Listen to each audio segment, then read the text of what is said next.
Anything I need, anything I need to use, I gotta do the envelope again. When we Yes. do our envelope. So,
Yes, sir. Did you turn that on?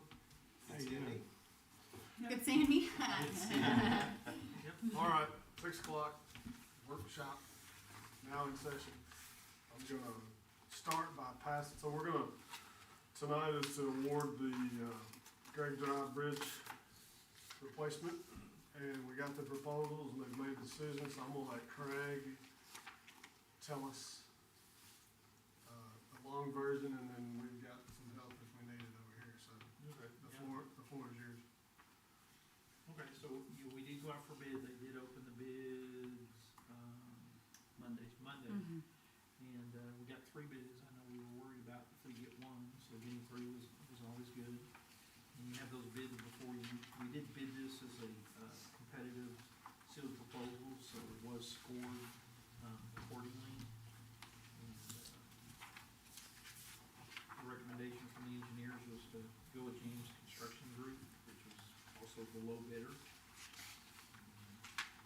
They appear to have the qualifications and everything necessary. They were rated on, cost, experience, the past performance of the offerer, experience qualifications of the superintendent of the project, the ability to meet proposed budget and time for construction, and other factors such as claims, litigation, history, and such like that. And so, while they were the low bidder, they also, scored, I think, sufficiently in other areas that they came out on top. Their final score was, combined score was 91 versus 86 and 79. So, so Jacob Hinson here, he's been kind of getting this up, dealt directly with him and everything. So, you have anything you wanna add, or? Sure. Mm. I'll just add that, come up here a little bit. So, James Construction is, I guess the parent company is actually Primoris, and so James has been, and Primoris has been doing a lot of I-35 work from Temple all the way north of Waco. So they're a pretty large, construction company, but the person they have an office in Belton, so everything that they'll be doing will be based out of Belton, so it is local. And the person that we have been coordinating with already with James used to work for another local contractor that actually was Knife River, and he was actually on the Surrey Ridge job. So we know him very well. He's done work in the city of Robinson. So have a really good relationship with him. Again, talking to him on the phone, he actually was kind of the one that pushed James to bid on this project, strictly because they are trying to do some other smaller projects in the Central Texas area. And so he felt like, just the relationship that we had with them doing Surrey Ridge, and they felt like they had with the city at that time with the same project, that this would be a good project to kind of get their foot in the door and get doing some other projects in Central Texas besides just TxDOT jobs. So we've talked with them about the schedule as far as if they're going to get kicked off immediately or if they would be willing to delay a little bit. We do have some franchise utilities that we have to relocate, and they are 100% on board with whatever the city needs them to do. They are actually doing a job off of US 77 down in Chilton, another bridge project down there. And so they're anticipating to be done with that by mid to end of February. And then about the same time, they did get some additional I-35 work here in Waco. So the majority of their crews are already gonna be in the area. And they pretty much just said with the scale of this project being smaller than typical for them, they can hop over here and kind of do it whenever we're ready. So as soon as Encore gets moved, they'll be ready to jump over here and get it going. So as far as getting the contract and stuff in place, again, talked with, his name's Jason Schutze, talked with him. He talked with his upper management, and they were all on board with expediting that agreement to make sure we got it in before the end of the year so you can use those ARPA funds. Awesome. I love that a 2.2 million job is small fish for them. Well, Yeah. They're doing the bridge that on 77 that's got shut down, right? Yes. So like get to Rosebud? Yes. Ooh, yeah. That's a That's been fun for them. that's a bridge.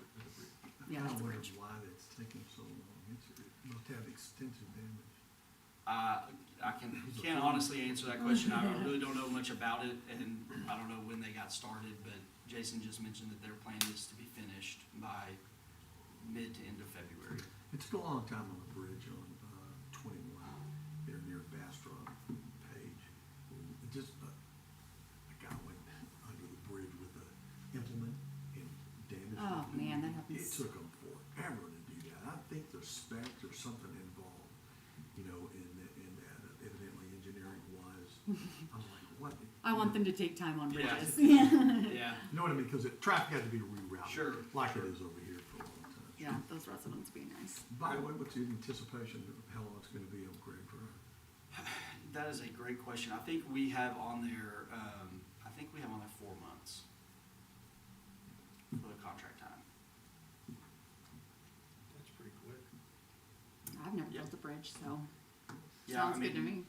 So we're hoping to have Yeah. contracts signed by December 31st, before then, and then sometime after February beginning. Is that kind of what I? Yeah, I mean, I think we're looking, so we do have the franchise, utilities have to be moved, and that also has to be designed. I think they're gonna work on, start that right at the first of the year. Yeah, so we've already been in coordination with Encore, and they are working on their design, but they have told us that they will not let the project until, the additional right-of-way is acquired. So we got the additional right-of-way from the WIF property as part of the John Bowden Parkway, replatting all of that.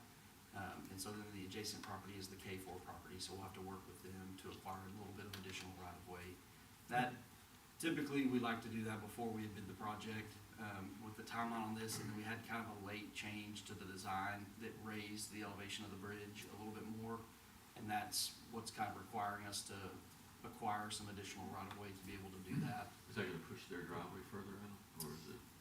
No, we've been able to design around their driveway, so. their And what's the driveway width of this gonna be? Just the same width or wider? No, the bridge will actually be 40 foot wide. Does that, I know we have talked future plans, and this is way future, right? Of Greg Drive being 4-lane, 2-lane each way? To the median. Yep. I thought This is- last was 1 lane with a turn lane all the way down the middle. Well, I mean, it could be built wide enough for ultimately 4 lanes. Well, all I'm asking is, the bridge that's about to be built, will this accommodate any expansion of Greg in the future? Yes, so again, it's 40 foot wide, so for me, I would say that would at least accommodate the 1 lane each direction with the center left turn lane. Obviously, you don't need a turn lane on a bridge, so if you had to, you could, I mean, you'll have to neck it down, but to get to get rid of the center left turn lane. But the bridge was also designed so if, in the future, if it gets into a situation where y'all have seen enough growth, where we are talking about 2-lane divided, we can add on to the outside of the bridge and actually widen the bridge at that time. I only wanna build a bridge once. It would not be a reconstruction of the bridge, it would just be an The bridge adding may to be, it. the bridge may be washed away before it has to be widened. Okay. But it's wide enough for what our plans were for the rest of Greg. Right. So Have we already reached out to K4? We have, yes. Okay. we've already had conversation with How, 2 different property owners. is it gonna be the same basic length as the existing bridge? We're gonna add No, it longer will, platforms to it will be longer. Yeah. It's 80 foot in length. I think the existing bridge is 50 foot, I believe. Sometimes it feels like 10. It's actually. It's like, yeah, like a it's little troll actually gonna- bridge. So when you come down now, you go down to the bridge, Mhm. it will level, in fact, it may go up a little bit. That's why because you're they're having gonna raise- Yeah, I guess I'll say the north side Right. of the creek, it will be raised up significantly. On the kind of the K4 side, it'll almost be just a straight transition off the bridge. Will there be any excavation under or some type of a riprap or anything like that? Yeah, so there will be a little bit of excavation immediately under the bridge, and then there will be concrete riprap under the bridge, and then rock riprap on the sides. Okay. And there'll be some concrete riprap on the side as Because well. I don't wanna have a new bridge on that. We're gonna have, is it gonna be piling suspended or just a platform over the top? It'll just be a platform. There won't be any columns that are in the creek.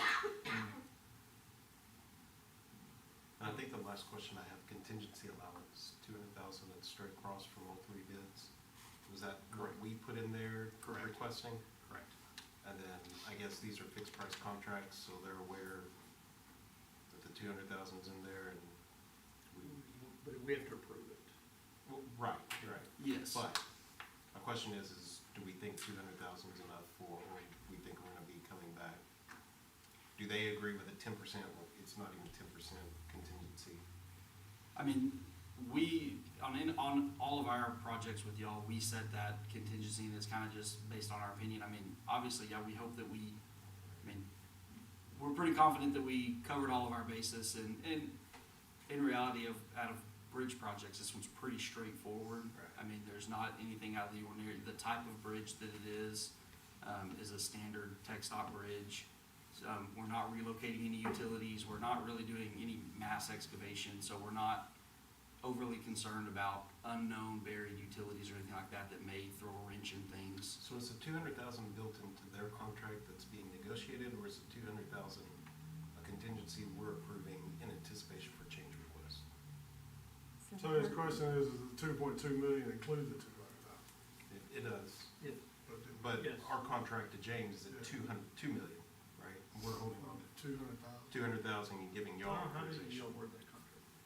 Typically, the way we award it is that it's already in the contract. That way, so Waco does it kind of the way you're explaining it, where if, say, the contract's $2 million and they want a 10% contingency, the city council will approve 2.2 million, but the contract is only, Contract yeah, so basically, 2 million. it's almost hey, we're approving this amount, so if there is a change, you don't have to come back to city council to get that approval. Mm.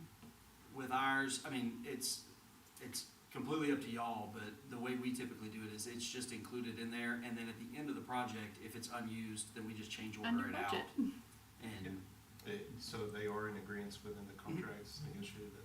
yeah, and that's, I mean, it's stipulated within there, and every time we do a pre-bid, we also, I mean, that, we make sure and make that stipulation that contingency allowance is only to be used, with approval approval. from either the city manager, or if we have to come back to get city council, Yeah, by any of city those- council. Anything within the scope of the contract I can approve is either, typically approve those as work change directives, or we might do change orders a couple of times. Usually at the end, we'll clean it up, incorporate the work change directives, so what those final numbers are. If something unexpected happens, goes over contract, the total bid, then we come back to you. But, I mean, typically, it's rare we use all of it. A lot of times, we have back and forth, like, just like John Bowden Parkway, it's got 100,000 contingency, and I signed the first work change directive today, and it increased it to 109, because Waco wanted the drainage channel moved, and it changed some of the riprap requirements, where it's gonna connect to the creek, and it reduced the cost by $9,000, so now the contingency's 109.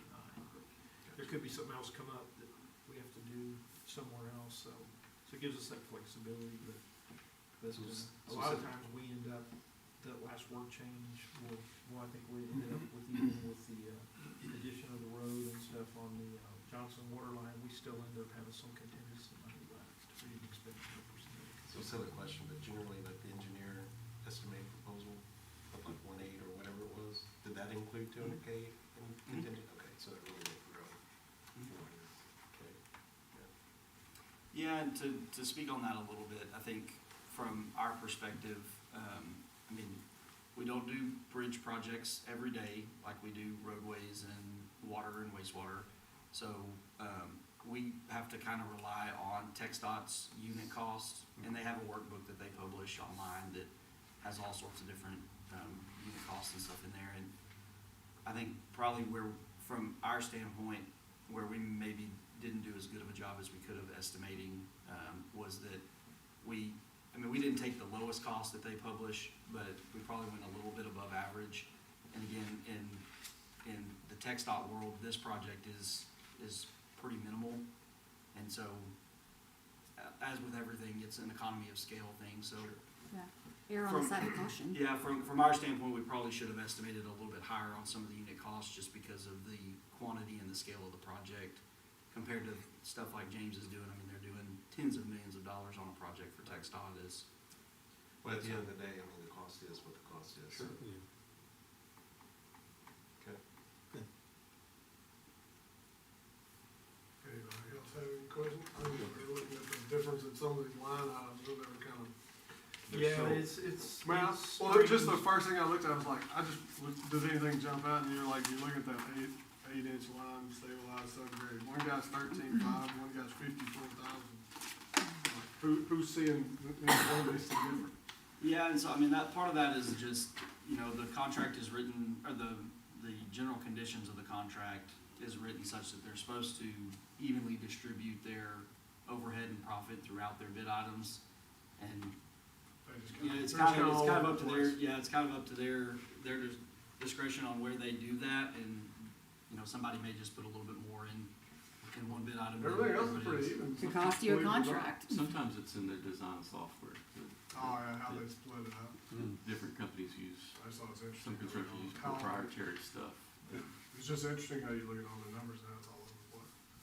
Yeah, and that's, you'll see that time and time again, and Yeah. sometimes it's just, wow, how come this one is, but I think some people do a better job of spreading their profit to it, and others just stick it in a few places. Mhm. I get it. All right, anybody have any other questions for Craig or? Jacob. Okay, If they're with Walker Partners, their name's either Jacob or Kyle. everybody's, Their name's like Jacob. City Hall, everybody's named David. Yeah. So, Now, am I understanding that number 2, because we awarded the bid, is that still a discussion? I mean, if they're comfortable with the contract, I don't think, that was just if we didn't get any bids or anything to Right. discuss. If council would be comfortable with us going in and allocating this to John Bowden Parkway and taking that portion. It was allocated to hold it back for the bridge, so we still have the same product, just basically moving money from this pot to this pot, so. Because the SLFRF funds have to be obligated by December 31st. So awarding the bid and doing it before December 31st, there's no reason to have this discussion. Yeah, well, we have to have the contract signed too, but it sounds like they're workable to get the contract signed, so as long as they're workable on that, I think we're good. Yeah. All right. So that's only 2 things. Is there anything else we needed to, on any of that? Okay, well, we'll adjourn at 6:17 and reconvene in 13 minutes.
Ready?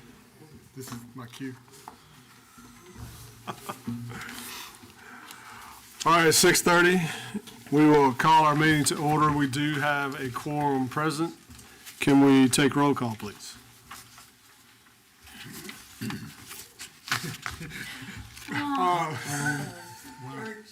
Present. McLean, Here. George, Yes. May, Here. Rogers, Here. Here. Sorry about that. We should have thought about swapping those duties. And we wanted to get that on. You wanted to hear it. You want it for posterity. Next item on the agenda is citizen comments. I do not have any blue cards, but are there any? No? I won't give long because it's not a big crowd. All right, we'll move into the regular agenda.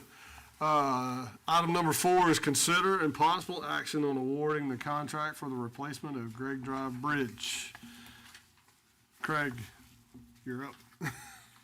So, as council's aware, we did go out for bids for the construction of the Gregg Drive Bridge. That was, bids were open on the 16th and tabulated. We had 3 different bidders: Texas Sterling Construction, C.E. Barker Limited, James Construction Group. We did issue this request as a competitive sealed bid, so instead of being just a low cost, it's based on multiple factors that were considered in there. That was evaluated by the engineers and a member of city staff, and after the scoring, the recommendation came out to go with James Construction Group LLC, which also just happens to be the low bidder in this case. So our engineers have reviewed everything. They have worked previously with the project manager. The company is well-known, does a lot of textile projects, and see no reason to exclude them. So the recommendation is to award the bid to James Construction Group. And if you have any questions, Jacob Henson, Worker Partners, is here. He can get into specifics about the bidding, if there's anything else that came up since the pre-council meeting. So does anyone have any questions that did not come up in our prior discussion? All right, hearing none. Before I ask for this, I've already asked Misty over here. So when whoever wants to make the motion, when we read number 4 as in awarding the contract, it needs to end with the construction group's name and the exact amount of the project. So with that said, do I hear a motion to award the contract for the replacement of the bridge? A motion to award the bid to James Construction Group LLC in the amount of $2,205,861.50. Thank you. Do I hear a second? I'll second that. Got a second. All in favor? Aye. Anyone opposed? And we have awarded the contract. So this makes number 5 a skip, correct, Craig? Yeah, we're pretty confident we'll get everything signed? Yeah. Yeah. Okay. Taking action. Based on the contract being signed by December 31st, we no longer need to do number 5 on the agenda, so that will take us to number 6. Number 6 is executive session. Under the provisions of the Government Code 551, the council will meet in executive session to discuss executive session pursuant to the provisions of the Texas Open Meetings Act, Chapter 551, Government Code, Vernon, Texas, codes annotated in accordance with the authority contained in section 551.074, so the city council can discuss reappointing Dick Cutler as the Robinson Municipal Court Judge and the reappointment of David Bass as the alternate City of Robinson Municipal Court Judge. So at 6:34, council will recess to executive session and return.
7:09, council reconvenes.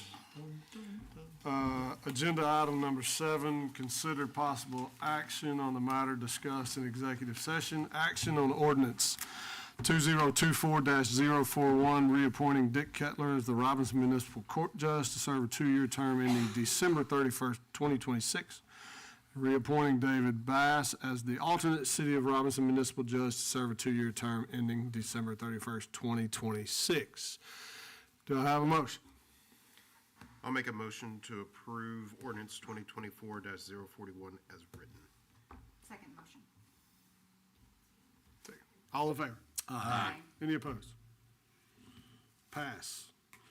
Number 8, mayor and council member updates and requests for items to be placed on future agenda. Jeremy, I know he has something to, Yeah, so I've got 2 items, council, that I'd like to place on the agenda, and we can work through this. But the first item would be to request a city council workshop, so that way we can review rules, standards, expectations, do's, don'ts. Charlie, that kind of goes to what you were talking about a second ago. I think this would be good for us as a refresher, just so that way we know the intent that we should be talking about up here.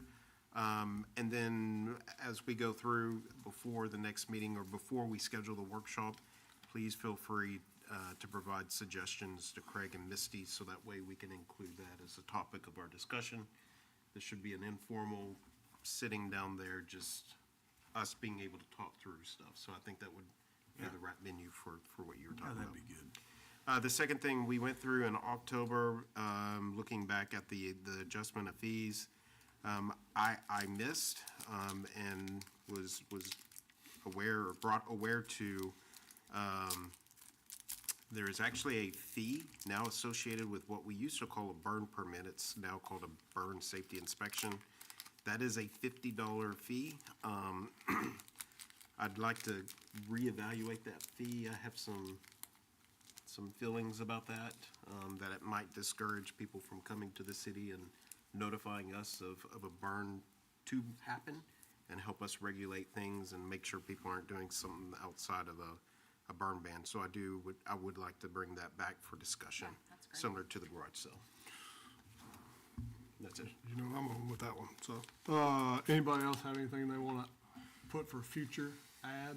Other than those two I items? do, not nearly as serious as the mayor pro tem. Oh, but I like it, come on. Flip day. I'd like to put a discussion together about having a flip day, so I want to hear y'all's input on, Define flip day. we're Google gonna flip flip day when we get our home, positions. everybody. We're going to, Swap positions. swap positions with staff for an hour a day. Is this I something don't know. that Woodway has done? No, the city of Plano, Oh. and they received city of Pflugerville, and they spelled it PH Cute. instead of F. So, and they received an award for it, Oh, but wow. I thought it was a really, really cool idea. And two-part, I think it's would be cool for citizens to see us interacting in that way, in that manner. I think it has a positive effect that way. But also for the staff to see us roll up the sleeves and get dirty. I do intend to volunteer for the dirtiest of the jobs. Okay, So- micro. Right? All right, This is, yep, this yep. is the inspiration for it. Where can we And see so some literature on that?